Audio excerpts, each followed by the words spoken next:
प्रिय विद्यार्थियों, हमारा सेकंड पेपर के अंतर्गत नेक्स्ट टॉपिक है ग्रामीण परिवार, रूरल फैमिली। इससे पूर्व आप ग्रामीण समाज शास्त्र के अंतर्गत ग्रामीण समाज के बारे में विस्तार से जान चुके हैं। ग्रामीण सामाजिक संगठन, ग्राम और नगर में अंतर, ग्रामीण समाज शास्त्र में क्या क्या चीज़ें सम्मिलित होती हैं, वो सब। अब आधारभूत संरचनाओं के अंतर्गत आप परिवार, संयुक्त परिवार, जाति इत्यादि के बारे में देखेंगे। तो आज का टॉपिक है हमारा रूरल फैमिली, ग्रामीण परिवार। ग्रामीण सामाजिक संस्थाओं में परिवार का महत्वपूर्ण स्थान है।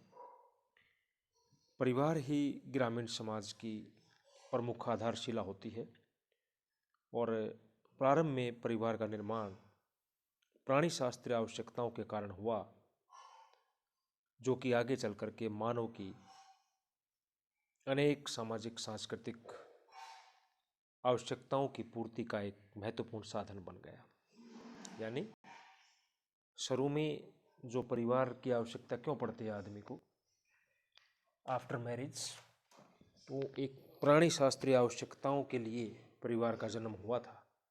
लेकिन धीरे धीरे परिवार इतना महत्वपूर्ण बन गया कि अन्य दूसरे जो फंक्शंस हैं, जिसके अंतर्गत सामाजिक और सांस्कृतिक प्रकार ये प्रमुख रूप से शामिल होते हैं, तो उनकी पूर्ति का साधन भी एक तरह से परिवार बन गया। और परिवार दिन प्रतिदिन बड़ा महत्वपूर्ण एक कह सकते हैं कि सामाजिक संस्था के रूप में मानी जाती है। मानव के उद्विकास के साथ साथ परिवार के अनेकों रूप भी प्रकट हुए हैं समय पर। मैकाइवर परिवार को परिभाषित करते हुए लिखते हैं, मैकाइवर की पुस्तक द सोसाइटी, परिवार वह समूह है जो लिंग संबंधों पर आधारित होता है और ये काफी छोटा एवं इतना स्थायी है कि बच्चे की उत्पत्ति और पालन पोषण करने के योग्य है। एक छोटा समूह जो लैंगिक संबंधों पर आधारित होता है और जिसके अंदर बच्चों का पालन पोषण होता है, ये प्रमुख रूप से परिवार का अर्थ लगाया जाता है। ये परिभाषा में चीजें सम्मिलित की है मैकाइवर ने। ग्रामीण परिवार ग्रामीण पर्यावरण और कारकों से प्रभावित होते हैं। कृषि की प्रधानता और प्रकृति पर निर्भरता ग्रामीण समाज की मूल विशेषताएं हैं और ये विशेषताएं परिवार को भी प्रभावित करते हैं। समाज के विकास के साथ साथ परिवार के कई रूप प्रकट हुए हैं। डॉक्टर रिवर्स के अनुसार, डॉक्टर रिवर्स बहुत बड़े मानव शास्त्री हुए हैं, एंथ्रोपोलॉजिस्ट। रिवर्स का मत है कि आखेट एवं भोजन संग्रह की अवस्था में गोत्र का प्रचलन रहा होगा। प्रारंभ में पशुपालन और खुरपी कुदाली से युक्त कृषि की अवस्था में मातृ स्थानीय संयुक्त परिवार बने होंगे। ये संभावनाएं व्यक्त कर रहे हो कि प्रारंभ में भोजन संग्रह की अवस्था राखेट युग की अवस्था थी, उसके बाद पशुपालन की अवस्था और उसके बाद खुरपी और कुदाली से जो कृषि जीवन की अवस्था, जिसको बोलते हैं हो कल्चर, उससे फिर मातृ स्थानीय संयुक्त परिवार पैदा हुए। उसके बाद की स्टेज में पशुपालन के साथ साथ हल से जब कृषि कार्य किया जाने लगा, तो पितृस्थानीय संयुक्त परिवार का जन्म हुआ। पितृस्थानीय संयुक्त परिवार का उदय वहां से मानते हैं। वर्तमान समय में औद्योगिक पूंजीवादी व्यवस्था ने नाभिकीय परिवार को जन्म दिया है, केंद्रक परिवार को जन्म दिया है, जिसको कहेंगे हम न्यूक्लियर फैमिली। नाभिकीय परिवार, केंद्रक परिवार या एकल परिवार, देखो कितने शब्द हैं इसके पर्यायवाची के रूप में। एकल परिवार, नाभिक परिवार, केंद्रक परिवार, है ना। ग्रामीण परिवार की विशेषताएं, आधारभूत परिवार का अर्थ स्पष्ट करने के बाद उसकी हमारे रूरल फैमिली की जो मेन कैरेक्टरिस्टिक्स है, प्रमुख विशेषताएं ग्रामीण परिवार की। विश्व के सभी कृषि प्रधान समाजों में परिवार का संयुक्त रूप देखने को मिलता है और ये परिवार जो है अधिकांशतः पितृवंशीय, पितृस्थानीय और पितृसत्तात्मक होते हैं और ऐसे परिवारों में संपत्ति का हस्तांतरण पिता से पुत्र की तरफ होता है। पितृस्थानीय, पितृवंशीय और पितृसत्तात्मक वो परिवार होते हैं जिसमें संपत्ति का हस्तांतरण जो है पिता से पुत्र की ओर। बच्चों का जो वंश परिचय है वो पिता के परिवार के द्वारा होता है। ग्रामीण परिवार की प्रमुख विशेषताएं जो हैं अगर देखें तो सबसे पहली आएगी अधिकाधिक सजातीयता, ग्रेटर होमोजेनिटी।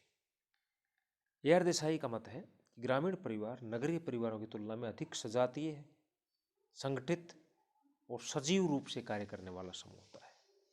सदस्यों के विचारों, विश्वासों, आदर्शों, मूल्यों और कार्य करने के तरीकों में समानता पाई जाती है।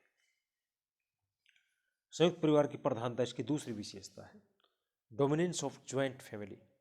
ऐसे परिवारों में 3 या अधिक पीढ़ियों के लोग एक साथ रहते हैं और संपत्ति जो है वो सामूहिक होती है।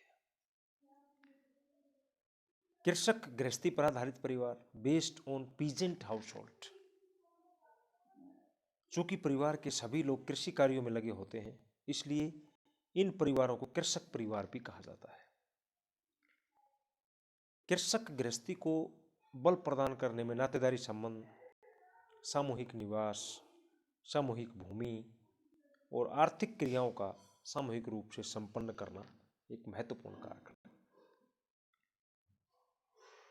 अधिकाधिक अनुशासन और अन्योन्याश्रितता, ये ग्रेटर डिसिप्लिन ऑफ इंटरडिपेंडेंस। नगरीय परिवारों की तुलना में ग्रामीण परिवार अधिक अनुशासित होते हैं, मोर डिसिप्लिन्ड, और सदस्यों में पारस्परिक निर्भरता ज़्यादा पाई जाती है। गृहस्थी पर आधारित होने के बाद अनुशासन के मामले में भी ग्रामीण परिवार जो है वो ज़्यादा अच्छे होते हैं। पारिवारिक अहमियता की प्रबलता, dominance of family ego, that is main point, important point. पारिवारिक अहमियता की प्रबलता मिलती है। ग्रामीण परिवारों में व्यक्तिगत भावना के स्थान पर सामूहिक चेतना पाई जाती है और परिवार के गौरव को व्यक्ति अपना गौरव समझता है। किसी भी सदस्य के द्वारा निंदनीय कर्म करने पर सारे परिवार की प्रतिष्ठा को आंच आती है। एक व्यक्ति का सम्मान नहीं, पूरा परिवार का सम्मान माना जाता है। कोई भी इशू होता है, कोई भी घटनाक्रम होता है, उससे व्यक्ति इंडिविजुअल अकेला नहीं बल्कि पूरा परिवार प्रभावित होता है। सम्मान जाता है, परिवार का जाता है, अपमान होता है, पूरे परिवार का होता माना जाता है। That is called dominance of family ego. परिवारों में पिता की सत्ता, ऑथोरिटी ऑफ द फादर। परिवार के मुखिया का सदस्यों पर अत्यधिक नियंत्रण होता है। यह मुखिया पिता या पिता के बड़े भाई या वयोवृद्ध व्यक्ति होता है परिवार का सबसे, और संपत्ति की देखरेख वो करता है, सदस्यों का भरण पोषण है, सदस्यों की शिक्षा दीक्षा है, विवाह का प्रबंध है, ये सारे के सारे दायित्व तो मुखिया पर होते हैं। तो ऑथोरिटी ऑफ फादर, देसाई लिखते हैं परिवार के मुखिया को परिवार के शासक, पुरोहित, गुरु, शिक्षक, व्यवस्थापक, कुछ भी कह सकते हैं आप। तो परिवार का मुखिया जो है शासक के रूप में, एक पुरोहित के रूप में, गुरु के रूप में, एक अभिभावक के रूप में, व्यवस्थापक के रूप में होता है और उसकी सत्ता और अधिकार उसके पास होते हैं। विभिन्न कार्यों में घनिष्ठ सहभागिता, क्लोजर पार्टिसिपेशन। ग्रामीण परिवार के सदस्य कुटीर कार्य अथवा कुटीर व्यवसाय में सहयोग करते हैं। प्रत्येक सदस्य अपनी योग्यता और क्षमता के अनुसार कार्य पूर्ण करने का प्रत्यक्ष योगदान देता है। सोरोकिन और जिमरमैन का ये मत है। उससे आगे हम देखेंगे इसको, फैमिली ईगो को देखें जहां तक, रूरल फैमिलिज्म, ग्रामीण परिवारवाद। सोरोकिन और जिमरमैन का यह मत है कि सभी कृषि प्रधान समाजों के सामाजिक, आर्थिक और राजनीतिक संगठनों पर कुटीर परिवार की छाप अंकित रही है और इन विशेषताओं को परिवारवाद कहते हैं। परिवारवाद में क्या क्या होता है? परिवारवाद का ये अर्थ है कि समाज में व्यक्ति के स्थान पर परिवार को अधिक महत्व प्रदान किया जाना, वो परिवारवाद कहलाता है। ब्रगेस और लॉक ने इसकी परिभाषा दी है। सामान्य रूप में परिवारवाद अथवा पारिवारिकता का क्या अर्थ है? वो ये कहते हैं कि व्यक्तिगत सदस्यों के हित को अधीनस्थ मान करके परिवार समूह के कल्याण को केंद्रीय रूप में स्वीकार करना।